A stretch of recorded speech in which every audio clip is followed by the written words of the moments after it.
Bueno, buenos días a todos. Gracias por el interés en la charla y bueno, quería agradecer especialmente a los organizadores por haberme invitado a este evento que me parece maravilloso, destacar el rol de la mujer, ¿no?, en la ciencia. Ahí dice, yo trabajo acá como docente en el Departamento de Ingeniería Química y ahora también en la nueva carrera de petróleo, de Ingeniería en Petróleo, que empezó hace poquito. Y hago investigación en el Laboratorio de Ingeniería de Reservorios, que depende del Instituto del Gas y del Petróleo, que está en la sede de Las Heras. Bien, entonces yo voy a hablar de análisis de datos y modelado numérico en la industria petrolera. En realidad es un poco amplio el título, yo voy a hablar de datos en una parte específica de la industria petrolera. Y justamente, bueno, quería contarles que hay tres áreas importantes en la industria petrolera, que una es el upstream. El upstream es todo lo relacionado con el subsuelo. O sea que allí vamos a tener tanto la parte de exploración. Exploración es buscar los yacimientos de hidrocarburos. Y después la parte de extracción o explotación, que una vez encontrados es llevarlos a la superficie. Después está midstream. Midstream nos estaría hablando del almacenamiento de los hidrocarburos, o sea, una vez que los extrajimos, almacenarlos y el transporte a través de oleoductos, gasoductos, transporte terrestre, etc. Bueno, finalmente está la parte de downstream, que está más relacionada con la ingeniería química, porque tiene la parte más de refinación y distribución y comercialización. Yo siempre trabajé en la parte de upstream, específicamente en la parte de explotación, o sea, cuando el reservorio ya está descubierto, o sea, no tengo la angustia de buscarlo. O sea, nuestro trabajo empieza cuando ya está descubierto.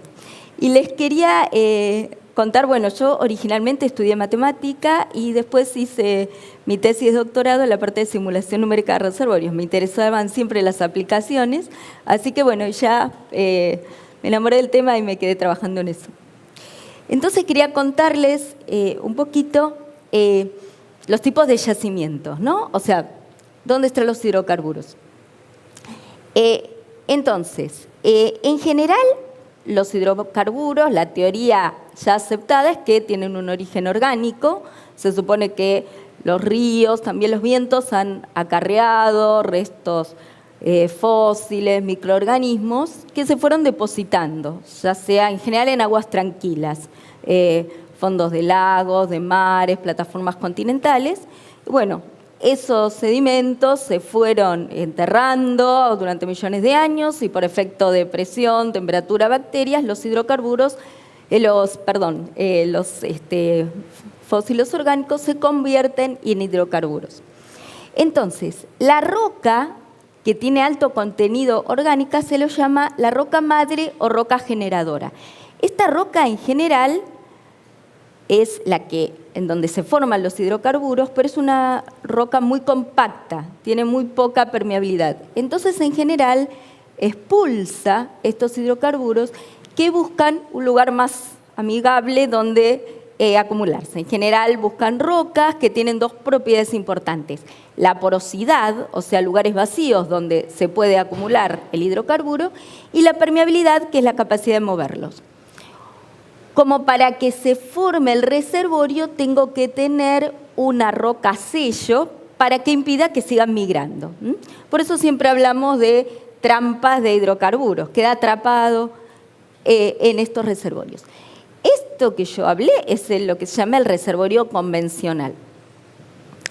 Ahora, cuando hablamos de reservorios no convencionales, de ultra baja permeabilidad, la idea es ir a buscarlo a la roca madre. Justamente eso es el tema de la formación vaca muerta, ¿está bien? Es una roca madre o roca generadora.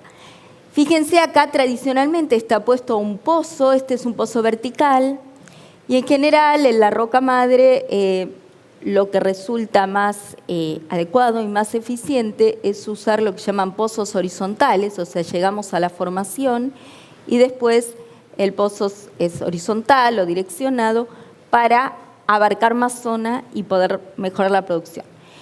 El tema es que esta roca, decíamos, es casi impermeable, o sea, sus permeabilidades son del orden de nanodarcy, 10 a la menos 9, cuando en un reservorio común tenemos milidarcy, o sea, un 10 a la menos 3. Entonces es como que hay que crearle la permeabilidad, por eso el tema de las fracturas, hacer fracking, que en general es inyectar fluidos a alta presión, como para generar fracturas en la formación. Que esto obviamente tiene también todo un costado ambiental que hay que tener mucho cuidado para trabajar. Bueno, entonces, la idea es, yo hablé de vaca muerta, ¿no es cierto? O sea, Argentina tiene recursos potenciales muy importantes. De hecho, se estima que ocupa el segundo lugar en el mundo en cuanto a gas no convencional y el cuarto en cuanto a petróleo no convencional. Pero hablamos de recursos. Recursos es el hidrocarburo existente. Lo que hay que trabajar es convertir esos recursos en reservas. ¿Qué reservas son los hidrocarburos que se pueden extraer con la tecnología disponible y en forma rentable? ¿Sí? Cuando hablamos de las reservas de petróleo, que bajan las reservas de petróleo, no es que tenemos menos recursos, sino que en realidad todavía no se pueden sacar en forma rentable, ¿sí? La definición de reservas es esa. Entonces, ¿cómo se pueden aumentar las reservas? Bueno, obviamente, si uno encuentra mayores, con la exploración encuentra nuevos yacimientos y son comercialmente explotables, obviamente aumentan las reservas. Y si no, la otra posibilidad es tratar de pasar estos recursos, parte de ellos, a reservas. Por eso, por ejemplo, en nuestro caso tenemos los yacimientos no convencionales, que justamente se está trabajando duramente, el lograr justamente lo que uno trata es de mejorar la tecnología, bajar los costos en cuanto al tema de perforación de pozos horizontales, de fracturación, mejorar los costos para que realmente se convierta en forma rentable y entonces los recursos pasen a ser reservas. Otra posibilidad que también hay que estudiarlo son lo que llamamos los yacimientos maduros. Los yacimientos maduros son yacimientos convencionales que han llegado a su pico de producción, pero que ya están en declinación.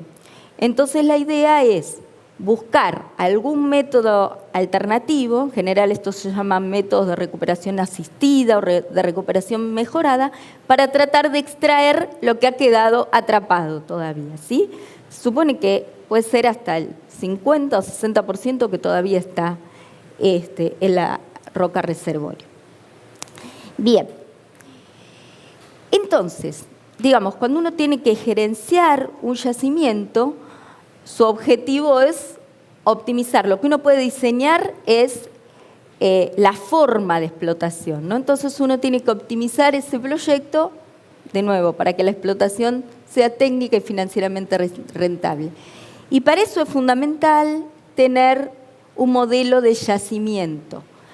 Un modelo nos va a permitir interpretar su comportamiento, analizar la sensibilidad a los datos que le hemos puesto y, sobre todo, predecir la recuperación de hidrocarburos en el tiempo, comparando distintas alternativas de explotación.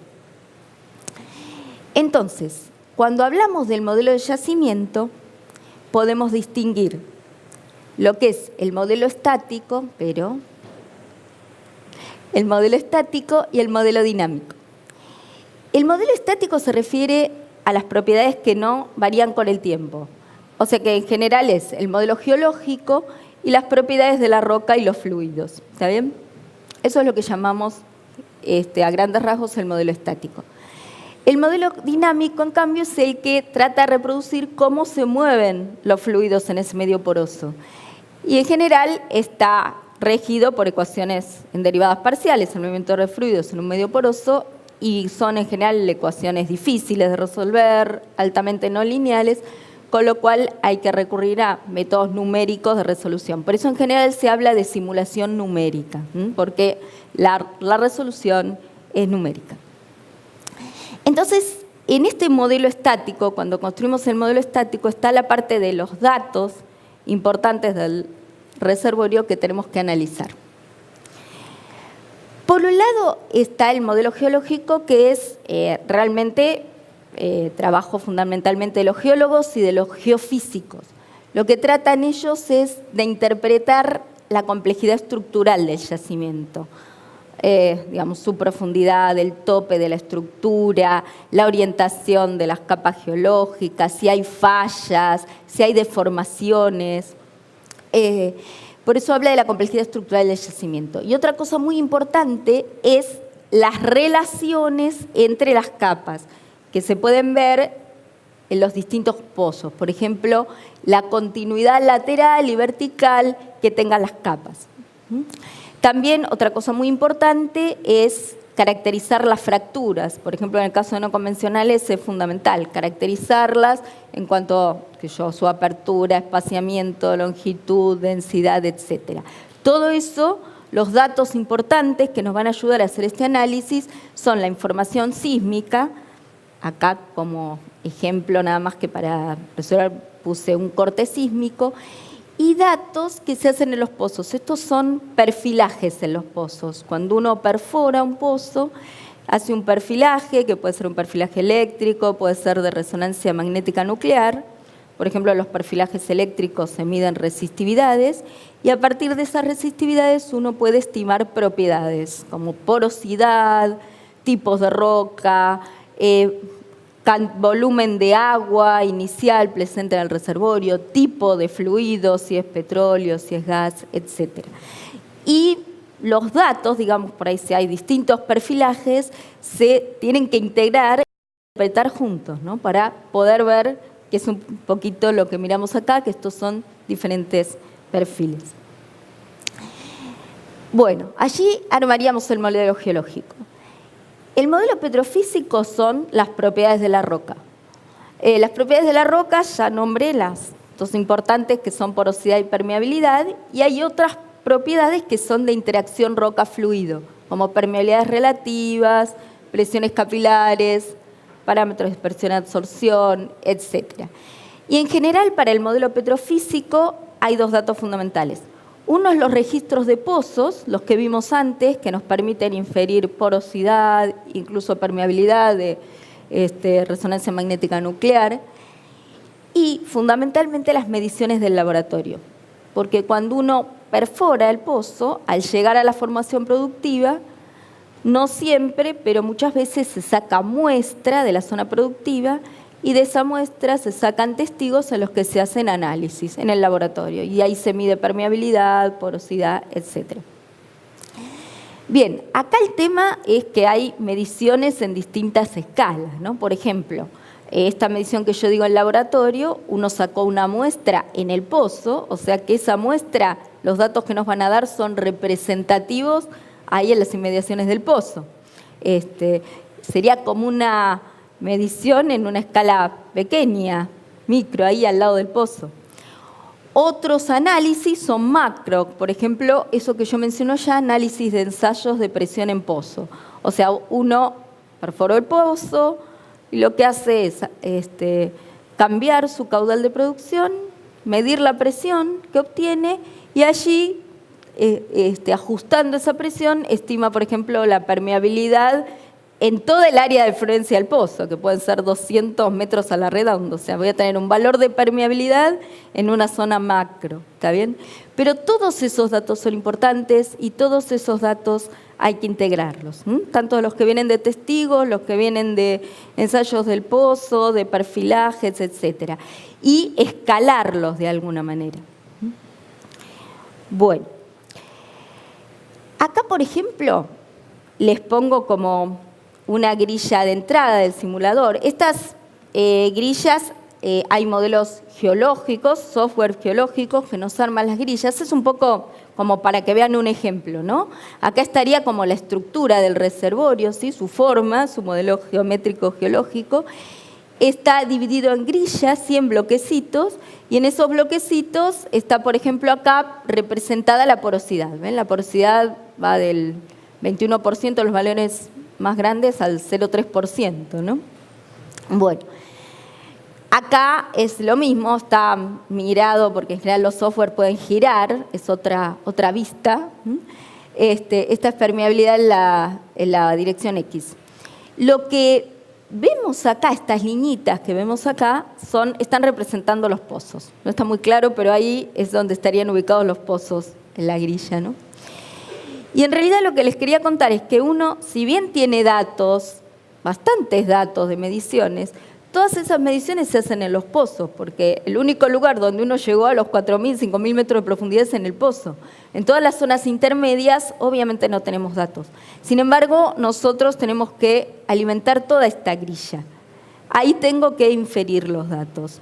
Bueno, por ejemplo, allí lo que se aplica muchas veces son los que se llaman técnicas geoestadísticas. Las técnicas geoestadísticas combinan la geología, porque por supuesto tenemos que tener en cuenta si geológicamente tiene sentido, si hay una continuidad en esa capa, como para aplicarle el dato, pero además la estadística.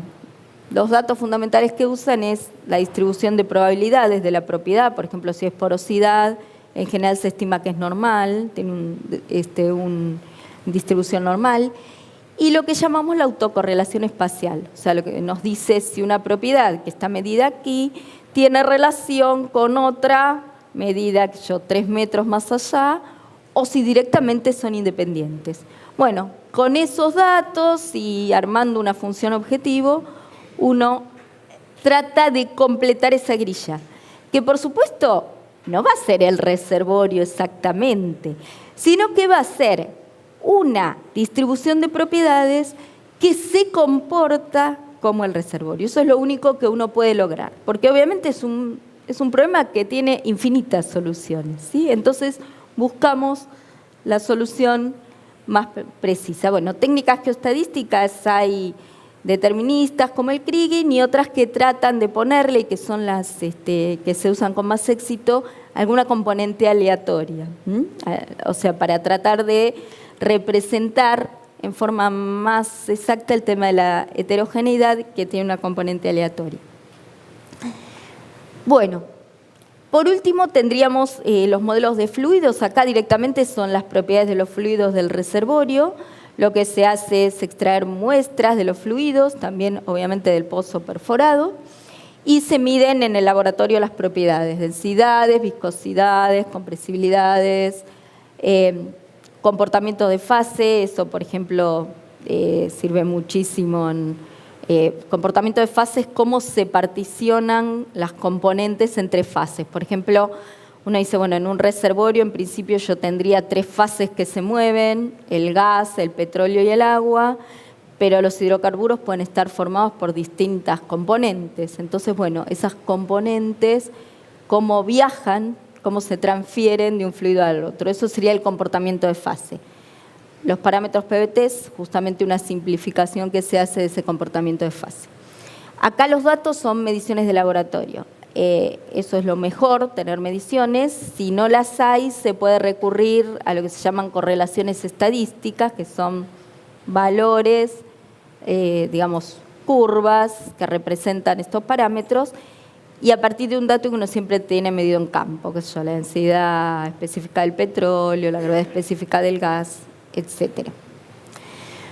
Bueno, entonces, con esto completaríamos lo que sería el modelo estático. El modelo dinámico, ya les conté, en realidad son sistemas de ecuaciones en derivadas parciales, complejos, acoplados, que en realidad lo que están representando son los fenómenos físicos del sistema, flujo de fluidos y transferencia de masa. Como se le vuelve numéricamente, esto ya los dijimos, tenemos el simulador numérico. Y acá un poquitito, como para ver, tenemos el modelo estático que armamos antes, por ejemplo, esa grilla que yo les mostré antes, sería el dato de entrada al simulador. Para armar el sistema de ecuaciones diferenciales, lo que se combina es una ecuación de conservación de masa para cada una de las componentes que aparecen, para cada una de las fases, que son las que se mueven, una ecuación de movimiento, que es la ecuación empírica de Darcy, y después aparece el modelo termodinámico, que es el comportamiento de fase. Todo eso forma el simulador numérico. Entonces, ¿cuáles son las etapas de un estudio de simulación? Primero es construir el modelo estático, ¿no? Con todos los datos que mencioné antes. Lo importante acá, como dijimos, el modelo geológico geométrico, las propiedades de la roca y de los fluidos, a lo que se agregan un dato de campo que son las condiciones de operación de los pozos. Lo importante cuando uno construye este modelo, que tenemos distintas disciplinas que intervienen: geología, geofísica, ingeniería de reservorios, mediciones de laboratorio, etc. Entonces, lo bueno es que uno tiene que recopilar toda esa información y hacerla coherente. Es decir, si me apareció una falla en el modelo geológico y en un ensayo de pozos no me aparece, ¿qué pasa? ¿Dónde está la realidad? Entonces, se forman equipos multidisciplinarios que analizan para lograr el mejor modelo. Por eso decimos que el simulador es el punto de contacto entre distintas disciplinas. Después hay otros datos que aparecen que son cuando el reservorio empieza a producir, la historia de producción, volúmenes de fluidos que se producen de petróleo, gas y agua, y eso uno también lo incorpora en la simulación. Y lo que hace es alimenta el simulador con el modelo estático, lo corre, por ejemplo, tiene información de 2 años y ve si reproduce la historia de producción. Eso es lo que llama History Matching. Si no, modifica los datos menos confiables. Bueno, después, por supuesto, una vez que lo tiene ajustado, hace etapa de predicción y cada vez que tiene más historia de producción puede ir mejorando el modelo. Con eso también se puede hacer una evaluación de incertidumbre. Pero como hay poquito tiempo, te cuento. Acá nada más para mostrarles un ejemplo muy rapidito, lo que les decía de recuperación mejorada con la inyección de sustancias químicas, que lo que buscan es aumentar la viscosidad para que no se produce este efecto fingering que hace que el agua, acá inyecto agua y trato de barrer el petróleo hacia este pozo, lo ideal sería que fuera un flujo tipo pistón. Y otro es sacar estos glóbulos atrapados. La idea es poner un surfactante. Bueno, les cuento rápidamente lo que hace. Esto es un simulador que nosotros desarrollamos. Esto sería inyectando solo agua. Al poner surfactante se arma lo que se llama un banco de petróleo. Y esto, una vez que llega a la salida, estos son distintos tiempos, aumenta la producción. Y el surfactante y el polímero, bueno, en este caso funciona mejor, ¿no? Este sería un caso de predicción de producción. Acá están comparados los 3 casos. Y bueno, como conclusión, lo importante es que los datos, lo que dije antes, hay que integrarlos, hacerlos coherentes, usar todas las fuentes de datos disponibles. Y bueno, este simulador simplificado nos permitía rápidamente ver qué pasa, cuál es la predicción, que por supuesto para terminar el análisis hay que hacer un estudio económico de qué es lo que conviene aplicar.